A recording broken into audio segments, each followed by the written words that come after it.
आज जानिए शनि और बृहस्पति के बारे में सब कुछ।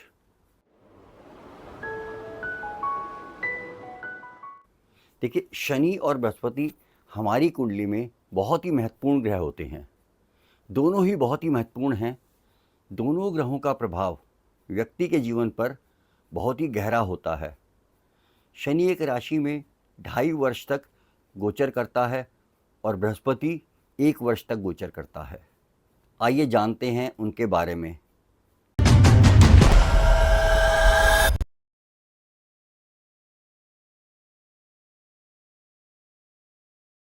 पहले हम बात करते हैं शनि की। शनि के नाम से अक्सर लोगों को बहुत डराया जाता है और लोग वैसे भी आमतौर पर देखा होगा शनि के नाम से बहुत डरते हैं। शायद शनि के साढ़े साती आ गई, शनि की ढैया आ गई, शनि अष्टम शनि हो गई, ये वो सब बहुत चीज़ें होती हैं। और जबकि शनि न्याय का दो देवता होता है। शनि की 2 राशियां होती हैं, एक मकर और कुंभ। मकर पृथ्वी तत्व राशि है और कुंभ वायु तत्व राशि है। शनि की महादशा 19 वर्ष की होती है और शनि की महादशा में बहुत ही गहरे परिवर्तन आते हैं। कभी कभी कठिनाइयों का भी बहुत सामना करना पड़ता है। शनि मनुष्य से कड़ी मेहनत भी कराता है, श्रम करवाता है। यह ग्रह अनुशासन का भी प्रतीक है। अगर शनि कुंडली में शुभ ना हो तो जीवन में बहुत ही कठिनाइयों का भी कभी कभी सामना करना पड़ता है। लेकिन जिन लग्नों के लिए शनि योग कारक होता है, जैसे तुला लगन और वृष लगन, तो इन लग्नों के लिए अमूमन यह बुरा फल नहीं देता। पर हम इसके लिए फिर भी PAC देखते हैं कि किन ग्रहों के साथ इसकी युति है, कहाँ बैठा है, किस राशि में है, तो उसके अनुसार यह फल देता है। शनि की 3 दृष्टियां होती हैं। पहली दृष्टि तीसरी दृष्टि होती है, 7वीं दृष्टि होती है जैसे कि सभी ग्रहों की होती है, और शनि की 10वीं दृष्टि होती है। शनि जिन ग्रहों को देखता है उन घरों को अपने कारकत्व से प्रभावित करता है, जिसके फलस्वरूप उन घरों से संबंधित जीवन में संघर्ष बहुत देखने पड़ते हैं मनुष्य को। कार्य के होने में बाधाएं उत्पन्न होती हैं। और यदि यही शनि शुभ प्रभाव में हो तो व्यक्ति को भरपूर आत्मविश्वास भी देता है। मनुष्य को कड़ी मेहनत से फल मिलते हैं, उसे बहुत ही इसके लिए संघर्ष करना पड़ता है। शनि ग्रह अगर हम रोगों में बात करें तो हड्डियों का कारक भी होता है। पैरों में भी ये परेशानियां देता है। शनि यदि अष्टम भाव में बैठा हो और वहाँ यह ग्रह युद्ध में हारा ना हो, अस्त ना हो, वक्री ना हो और नीच का ना हो, तो मनुष्य को लंबी आयु भी देता है। लेकिन ऐसा भी देखने में आता है व्यक्ति का अंत समय थोड़ा सा कठिनाइयों में बीतता है। कुछ उसे ना ठीक होने वाली बीमारियां लग जाती हैं। शनि का धातु लोहा है और इसकी शांति के लिए हनुमान जी की उपासना की जाती है और दशरथ जी द्वारा रचित शनि नील स्तोत्र का पाठ भी किया जाता है। अब हम बृहस्पति की बात करते हैं। बृहस्पति को गुरु भी कहा गया है। बृहस्पति देवताओं के गुरु हैं और यह एक नैसर्गिक शुभ ग्रह होता है। बृहस्पति की भी 2 राशियां होती हैं, धनु राशि और मीन राशि। धनु राशि को कोदंड राशि भी कहा जाता है और यह अग्नि तत्व राशि भी होती है। मीन राशि जल तत्व राशि होती है। बृहस्पति की दशा 16 वर्ष की होती है। काल पुरुष की कुंडली में बृहस्पति 9वें घर का और द्वादश भाव का स्वामी होता है। अब नवम भाव क्या होता है? हम जैसा जानते हैं, नवम भाव धर्म का होता है, गुरु का होता है, और द्वादश भाव मोक्ष का होता है। बृहस्पति भाग्य, वित्त और प्रबंधन का भी कारक है, यानी मैनेजमेंट का भी यह कारक होता है। बृहस्पति एक एडवाइज़र भी है जो दूसरों को सलाह देता है। बृहस्पति यदि कुंडली में शुभ हो तो व्यक्ति को समृद्ध और बुद्धिमान बनाता है। जिस घर को बृहस्पति देखता है उस घर पर बृहस्पति अपनी शुभ दृष्टि डालता है। गुरुदेव के.एन. राव सर कहा करते थे कि जहाँ जहाँ बृहस्पति देखता है वहाँ गंगा जल का एक तरह से छिड़काव करता है। बृहस्पति जिस घर में बैठता है उस घर से भी संबंधित लाभ कराता है, परंतु जिन घरों को यह देखता है वहाँ पर यह अधिक शुभ फल देने में सक्षम होता है। बृहस्पति ग्रह की बात करते हैं तो यदि बृहस्पति कुंडली में अशुभ भाव में हो तो पढ़ाई में व्यवधान आता है, आर्थिक समस्याएं आती हैं और कहीं ना कहीं मानसिक तौर पर भी अवहेलना झेलनी पड़ती है। बृहस्पति का धातु सोना होता है। अब हम जानते हैं बृहस्पति और गुरु की युति से कौन सा योग बनता है। अक्सर सुना होगा लोग कोई ना कोई इसे एक नाम दे देते हैं कि गुरु बृहस्पति इकट्ठा बैठा है, गुरु बृहस्पति योग हो गया, जबकि शास्त्रों में ऐसा किसी योग का जिक्र नहीं किया गया है। इन घरों में यह वन एक्सिस में बैठे होते हैं, उन घरों से संबंधित त्राही त्राही करके परिवर्तन आते हैं। अब यह परिवर्तन शुभ होंगे या अशुभ होंगे, यह इस पर निर्भर करता है कि बृहस्पति और शनि किन घरों के स्वामी हैं और किन घरों में यह बैठे हैं। इसी प्रकार शनि जिस घर में बैठता है उस घर का अमूमन नाश करता है। जैसे यदि शनि अगर नवम भाव में बैठा हो तो अक्सर यह व्यक्ति के लक को यानी भाग्य को थोड़ा बाधित करता है। जिन जिन घरों पर शनि की दृष्टि पड़ती है उन घरों को भी शनि अशुभ प्रभाव में ले आता है। पहले हम बात करते हैं बृहस्पति की, जो कि ज्ञान और विस्तार का प्रतीक है, जबकि शनि अनुशासन और कठोरता का प्रतीक है। इनकी युति से व्यक्ति के जीवन में गहरी समझ, विवेक और ज्ञान प्राप्त करने की क्षमता आती है। यह युति व्यक्ति को सावधानीपूर्वक और सोच समझकर निर्णय लेने की प्रवृत्ति भी देता है। यदि शनि और गुरु का प्रभाव इस युति में धर्म और संयम को बढ़ावा देता हुआ भी हमने देखा गया है। व्यक्ति में लंबे समय तक स्थिरता बनाए रहने की क्षमता होती है और वह अपने लक्ष्य को प्राप्त करने के लिए लगातार मेहनत करता है। इन दोनों की युति यानी शनि और बृहस्पति की युति सामाजिक और कारोबारी ज़िंदगी में भी एक मजबूत स्थिति प्रदान कर सकती है, लेकिन उन दोनों की युति कहीं ना कहीं उनका संबंध दशम भाव से होना चाहिए, तभी यह हमारे कारोबार में या प्रोफेशनल लाइफ को थोड़ा राइज देता है। वह अपनी मेहनत और प्रयास से समाज और कारोबार के क्षेत्र में सम्मान प्राप्त करते हैं।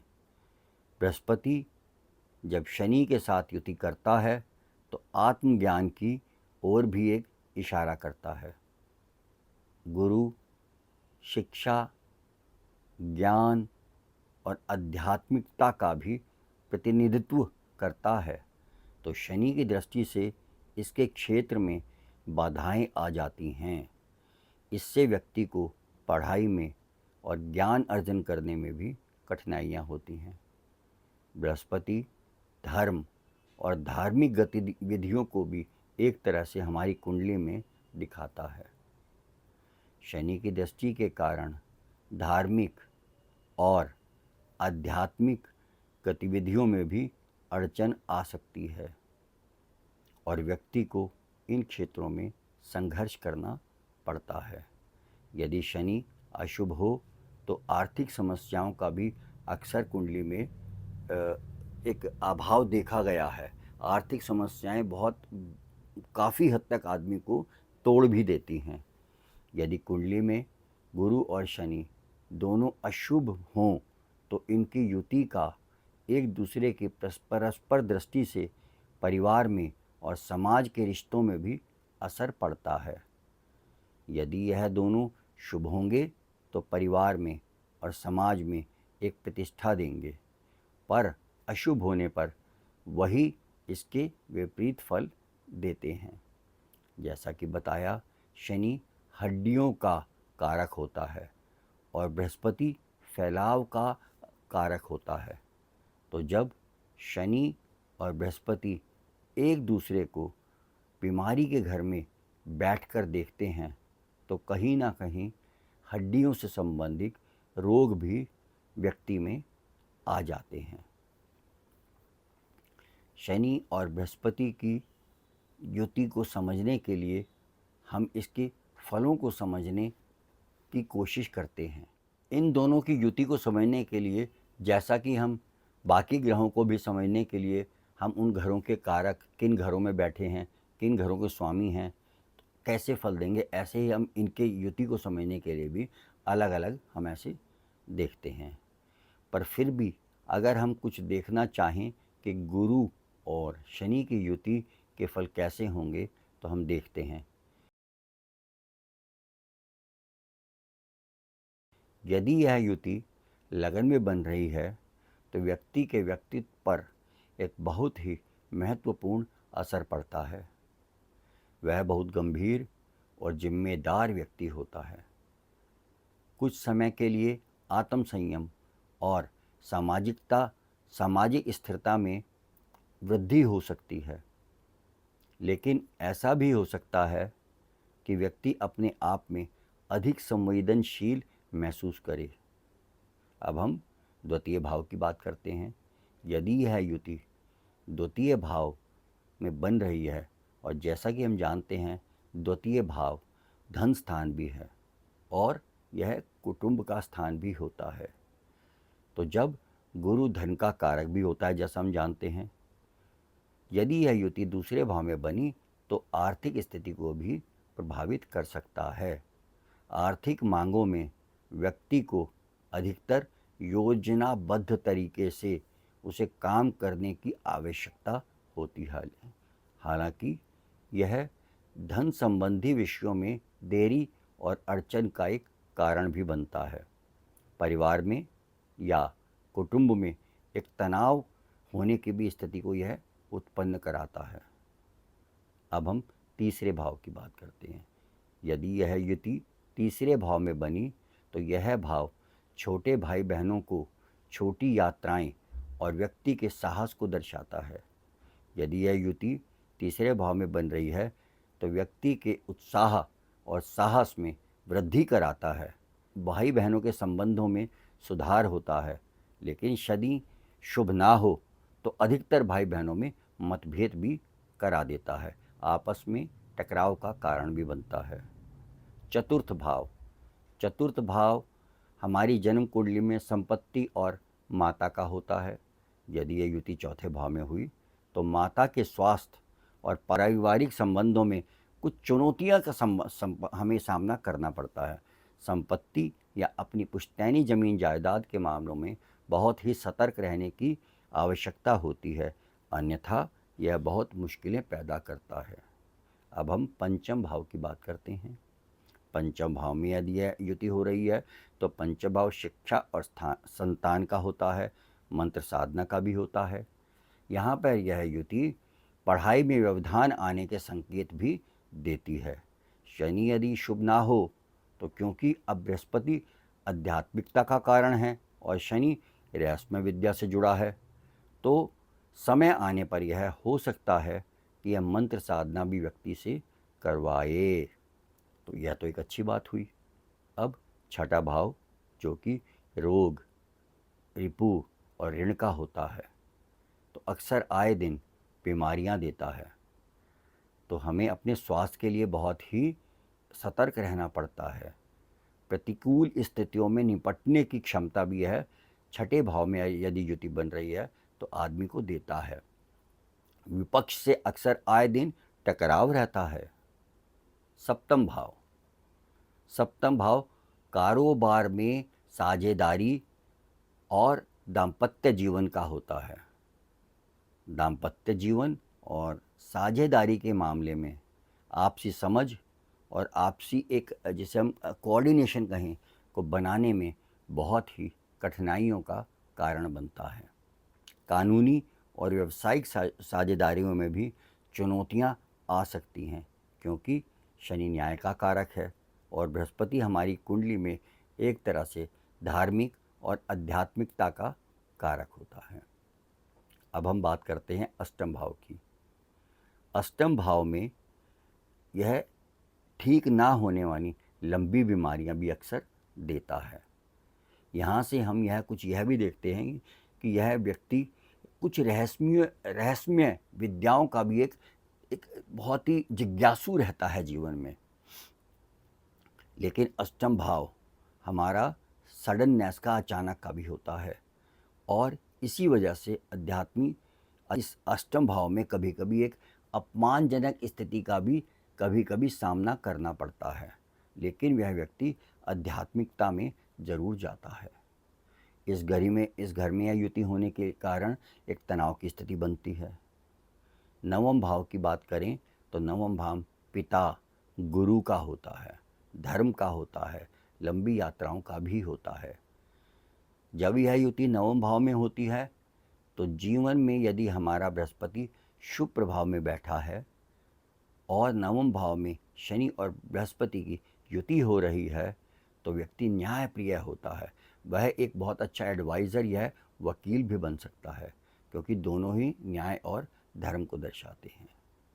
दशम भाव, दशम भाव हमारे सामाजिक स्थिति और कारोबार का भी होता है। व्यक्ति की नौकरी से भी संबंध आता है यदि यह छठे भाव से संबंध बने। तो सामाजिक स्थिति में महत्वपूर्ण बदलाव भी आते हैं शनि और बृहस्पति के दशम भाव में होने पर। अपने पेशेवर जीवन में अधिक जिम्मेदार और यह व्यक्ति संगठित होता है और कभी कभी अत्यधिक काम का दबाव भी महसूस करता है, जिसे वह झेल नहीं पाता और मानसिक परेशानियों का वो बहुत उसके जीवन में खड़ी हो जाती हैं। क्योंकि शनि श्रम का कारक है, तो मनुष्य अपनी क्षमता से अधिक श्रम करता है, जिसका फल उसे शायद नहीं मिल पाता। एकादश भाव, आदर्श भाव मित्रता का, दोस्ती और लाभ का होता है। यह एक उपचय भाव कहलाता है। यह युति अगर यहाँ बन रही है तो उसके मित्र बहुत होते हैं और मित्रों से उसे लाभ भी मिलता है। आय में वृद्धि होती है, लेकिन कुछ खर्च भी यहाँ पर बढ़ते हैं। अब क्योंकि यह अष्टम भाव से चतुर्थ स्थान है, तो इसकी वजह से कभी कभी मित्रता में एक वैचारिक मतभेद भी देखने को मिलते हैं। आपकी उम्मीदें और इच्छाओं को पूरा करने में बाधा आती है। द्वादश भाव, द्वादश भाव बहुत सी चीज़ों को जीवन में दिखाता है, जैसे मानसिक स्थिति, हमारी नींद, व्यय, विदेश यात्राएं, हॉस्पिटल, जेल यात्रा वगैरह द्वादश से देखा जाता है। यदि दोनों शुभ हों तो विदेश में भाग्योदय होता है। ध्यान और योग को करने में बहुत सहायता मिलती है। व्यक्ति को नींद बहुत अच्छी आती है और यही अगर यह युति अशुभ में हो तो इसके बिल्कुल ही विपरीत परिणाम मिलते हैं। अब हम बात करते हैं गुरु पर शनि की दृष्टि का फल।